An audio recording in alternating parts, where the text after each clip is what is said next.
నమస్తే BCN news కి స్వాగతం। నా పేరు నీలిమ। ముందుగా ముఖ్యాంశాలు। గోదావరి కృష్ణా సంగమ ప్రాంతం ఇబ్రహీంపట్నంలో కృష్ణమ్మకు హారతి ఏర్పాట్లపై మంత్రి బృందంతో చర్చించిన ఆనం।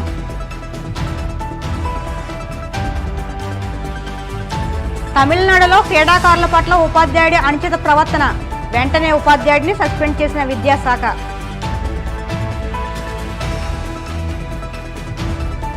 కోల్కతాలోని వైద్య కళాశాల ఘటనపై విద్యార్థుల కొవ్వొత్తుల ర్యాలీ, జీజీహెచ్లో విధులు బహిష్కరించిన జోడాలు।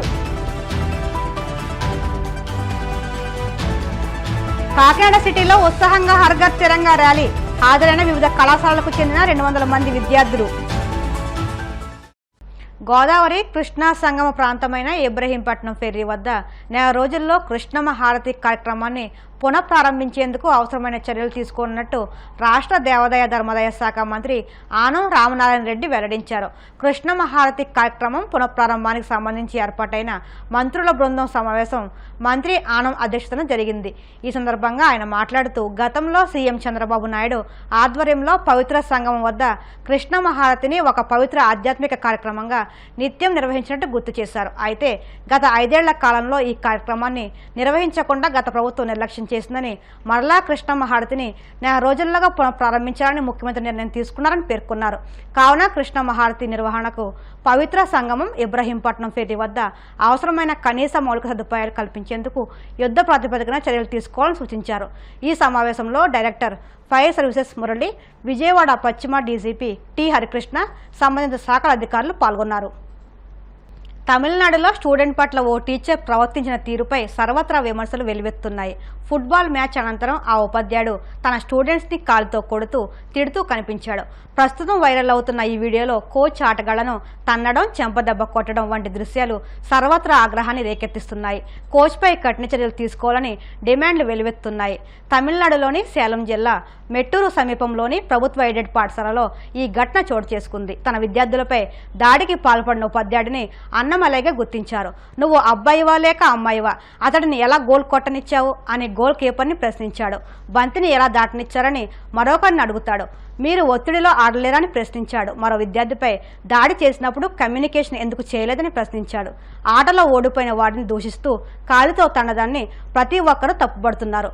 ఈ ఘటన సోషల్ మీడియాలో వైరల్ అవడంతో తమిళనాడులోని జిల్లా విద్యాశాఖ స్పందించి సదరు టీచర్ని సస్పెండ్ చేసినట్టు తెలిపారు। కోల్కతాలోని ఓ వైద్య కళాశాలలో పీజీ విద్యార్థినిపై అత్యాచారం చేసిన ఘటనకు నిరసనగా కాకినాడ జీజీహెచ్ ప్రాంగణంలో రంగరాయ వైద్య కళాశాల జోడాలు ఐఎంఏ ఆధ్వర్యంలో కొవ్వొత్తుల ర్యాలీ నిర్వహించారు। ఆర్ఎంసీ జోడా అధ్యక్షులు మనోహర్ మాట్లాడుతూ వైద్య విద్యార్థిని విధుల్లో ఉండగా దుండగుడు అత్యాచారం చేసి అతి కిరాతకంగా హత్య చేశాడని అన్నారు। ఈ ఘటనకు నిరసనగా మంగళవారం నుంచి జీజీహెచ్లో ఎమర్జెన్సీ మినహా మిగతా విధులను బహిష్కరిస్తున్నామని అన్నారు। ఈ కార్యక్రమంలో జోడా కార్యదర్శి డాక్టర్ రాజశేఖర్ రెడ్డి, ఉపాధ్యక్షురాలు doctor Amruthavalli, AP state juniors doctors network chairman, IMA secretary doctor Chitla Kiran, pulmonologist doctor Rajendra Kumar, IMA Kakinada president doctor Pavan Kumar తదితరులు పాల్గొన్నారు। ఏదైతే కోల్కతా ఆర్జికర్ హాస్పిటల్లో జరిగిందో అది చాలా దారుణమైన ఘటన।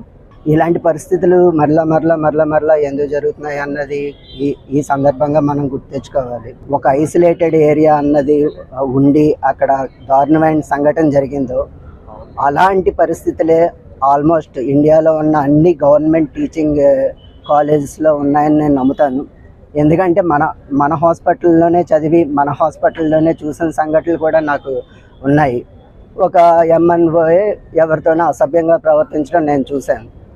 అలాగే క్యాజువాలిటీలో వర్క్ చేసినప్పుడు విపరీతంగా ఆల్కహాల్ అడిక్షన్ కానీ డ్రగ్ అడిక్షన్ కానీ చేసి పేషెంట్ అటెండర్స్గా కానీ ఇలాంటి వాళ్ళందరినీ కూడా చూసిన సందర్భాలు ఉన్నాయి। సో మనము మన పర్సనల్ కేర్ మన జాగ్రత్త కూడా మనం ఖచ్చితంగా తీసుకోవాలి। ఇప్పుడు ఆ అమ్మాయి ఉంది అంటే మరి దాన్ని తప్పుపట్టకూడదు, కానీ అలాంటి సందర్భం ఒకటి క్రియేట్ చేసుకునేటట్టుగా మనం ఉండకూడదు। మన జాగ్రత్తలో మనం ఉండడం అన్నది కూడా చాలా అవసరం।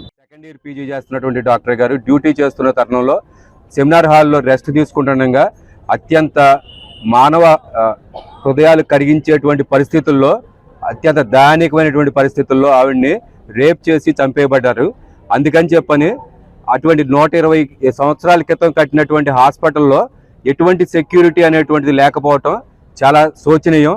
ప్రొటెక్షన్ అనేటువంటిది పోలీసుల దగ్గర నుంచి కానివ్వండి, లేదంటే బయట నుంచి వచ్చేటువంటి రకరకాల పేషెంట్స్ వస్తూ ఉంటారు. మందు తాగినటువంటి వాళ్ళు కానివ్వండి, లేదంటే గంజాయి తీసుకున్నటువంటి వాళ్ళు కానివ్వండి, వాళ్ళందరి నుంచి మనల్ని మనం కాపాడుకోవడానికి, అంటే మన ప్రాణాలను కాపాడుతున్నటువంటి డాక్టర్కే ఈ రోజున ప్రొటెక్షన్ అనేటువంటిది లేకుండా పోయింది. దేశవ్యాప్తంగా అన్ని మెడికల్ కాలేజీల్లో ఈ రోజున శాంతియుతమైనటువంటి ర్యాలీని ఆ చనిపోయినటువంటి మా తోటి విద్యార్థి వైద్యురాలు ఎవరైతే ఉన్నారో వాళ్ళకి, వాళ్ళ ఫ్యామిలీ మెంబర్స్కి జస్టిస్ కలగాలని చెప్పని కోరుకుంటున్నాం.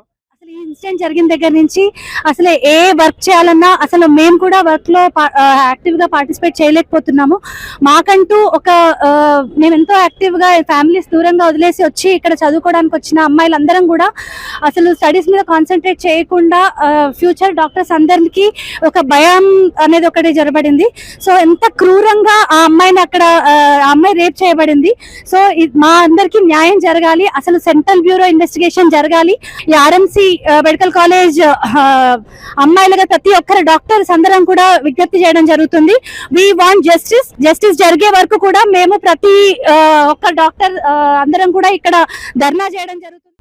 పట్టణ ప్రాంతాల్లోనూ అత్యాధునిక వైద్య సదుపాయాలు అందుబాటులో ఉండాలనే ఉద్దేశంతో పాలకొల్లులో నెలకొల్పిన టౌన్ మల్టీ స్పెషాలిటీ హాస్పిటల్ను జలవనరుల శాఖ మంత్రి నిమ్మల రామానాయుడు ప్రారంభించారు.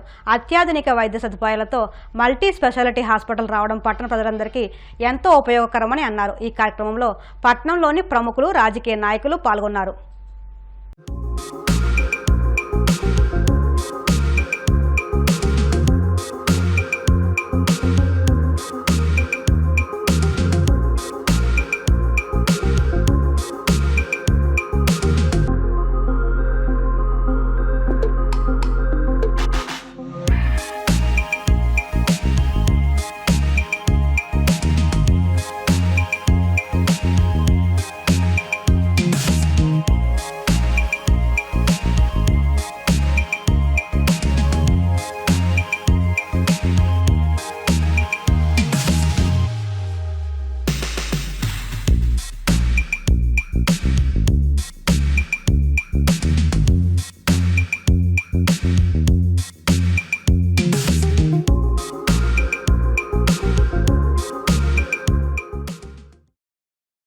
పేదల కోసం ఉచిత వైద్య శిబిరాలు నిర్వహించి సేవలందిస్తున్న చిలుకూరి సేవా సమితిని శ్రీ రాధాకృష్ణ మెడికల్స్ను పలువురు అభినందించారు. బిఆర్ అంబేద్కర్ కోనసీమ జిల్లా రామచంద్రపురం పట్టణంలోని శ్రీ రాధాకృష్ణ మెడికల్స్ ఆవరణలో మంగళవారం చిలుకూరి సేవా సమితి శ్రీ రాధాకృష్ణ మెడికల్స్ విజయవాడ స్వర సూపర్ స్పెషాలిటీ హాస్పిటల్ ఆధ్వర్యంలో ఉచిత మెగా వైద్య శిబిరం నిర్వహించారు. ఈ శిబిరాన్ని మంత్రి వాసంశెట్టి సుభాష్ తండ్రి వాసంశెట్టి సత్యం చేతుల మీదుగా ప్రారంభించారు. అనంతరం సత్యం మాట్లాడుతూ రామచంద్రపురం నియోజకవర్గ పరిసర ప్రాంతాల్లో పేదల కోసం ఉచిత వైద్య శిబిరాలు నిర్వహించడం అభినందనీయమని అన్నారు. ఈ శిబిరంలో సుమారు 300 మంది వైద్య పరీక్షలు చేయించుకున్నారు. ఈ కార్యక్రమంలో చిలుకూరి సేవా సమితి అధినేత చిలుకూరి సత్యనారాయణ, రామకృష్ణ, రాధాకృష్ణ మెడికల్ అధినేత అల్లక వెంకటేశ్వరరావు, జనసేన నాయకులు గొల్లపల్లి కృష్ణ, టీడీపీ నాయకులు అల్లం శ్రీనివాస్ తదితరులు పాల్గొన్నారు. ఈ కార్డియాలజీ క్యాంపు నిర్వహించబడుతుంది. అంటే నేటి యువతరం కూడా చెడు మార్గాలకు పోయి ప్రతి ఒక్కరు కూడా 18 నుంచి 50 సంవత్సరాల లోపల కూడా హార్ట్ అటాక్ వచ్చి చాలా ఇబ్బంది పడిపోతున్నారు. ముందు ఏమీ తెలియకుండా ఇదవుతున్నారు. మనకి ఈ ఐడెంటిఫై అవడానికి ముందు ఈసీజీ, తర్వాత 2D ఎకో తీసుకుంటే ఆటోమేటిక్గా ఆ యొక్క కార్డియాలజీ ప్రాబ్లం ఏంటన్నది మనకు ముందుగా సూచనలు తెలిసిపోతాయి. చాలా మహత్తరమైనటువంటి కార్యక్రమానికి శ్రీకారం చుట్టి ఆయన నేనున్నాను అనే ప్రోత్సాహంతో ఆయన మనకి ఎంతో ఈ నియోజకవర్గానికి సేవ చేయడానికి వచ్చారు. వారికి ఆర్థిక శుభాకాంక్షలు చెప్తూ నాకు ఈ అవకాశం ఇచ్చిన ఆ ట్రస్ట్ వారికి మరొకసారి నమస్కారాలు. ఈ గుండెకి సంబంధించిన వ్యాధులకు మరియు కిడ్నీలకి మరియు ఇతర వ్యాధులకి సంబంధించి చికిత్స చేయడం కోసం ఫ్రీ క్యాంప్ పెట్టారు. వేళ విజయవాడ నుంచి స్పెషలిస్టులైన డాక్టర్లు తీసుకుని వచ్చి వేళ వీరు సొంత ఖర్చులతోటి వేళ ఈ యొక్క మంచి కార్యక్రమానికి శ్రీకారం చుట్టారు. ఇది వీరు చేసే సేవ ఈవేళది కాదు. గత 1998 నుంచి కూడా ఇలాంటి సేవా కార్యక్రమాలు ఎన్నో, ఫ్రీ క్యాంపులు ఎన్నో నడుపుకున్నారు. ఈ ప్రజలకి రామచంద్రపురం నియోజకవర్గంలో ప్రజలందరికీ చేసే సేవకి నేను చాలా సంతోషించి వీరికి నా కృతజ్ఞతలు తెలియజేస్తున్నాను. అలాగే ఈరోజు విజయవాడ నుంచి వచ్చిన డాక్టర్లు అందరూ కూడా ఇక్కడ గుండె సభ్యులకు సంబంధించి ఈసీజీలు తీయటం అని ఎక్కువలు చేయటం అని చేస్తూ ఈ యొక్క జబ్బులు నిర్ధారించి అవసరమైతే మన యాంజియోగ్రామ్ చేయాలన్నా, స్టంట్లు వేయాలన్నా, ఆపరేషన్ వేయాలన్నా ఇక్కడి నుంచి విజయవాడకి ఆ పేషెంట్లని తీసుకుని వెళ్ళి వారి సొంత ఖర్చులతోటి ఆరోగ్యశ్రీ నుండి వేరే పేషెంట్కి 5 పైసలు ఖర్చు లేకుండా చేయడానికి సిద్ధంగా ఉన్నామని ఆ విజయవాడ నుంచి వచ్చిన డాక్టర్స్ కూడా చెప్పడం జరిగింది. ఆర్టో లేకపోతే కిడ్నీ ఇంకో డిసీజ్ బ్లడ్ క్లాట్ అవటం ఇవన్నీ కూడా జరుగుతున్నాయి. కోవిడ్ వచ్చిన తర్వాత జబ్బు లేని మనిషి లేకుండా పోవడం అయింది.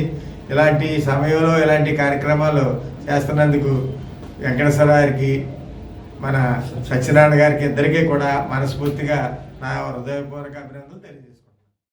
ఇప్పుడు కాసేపు ప్రకటనలు.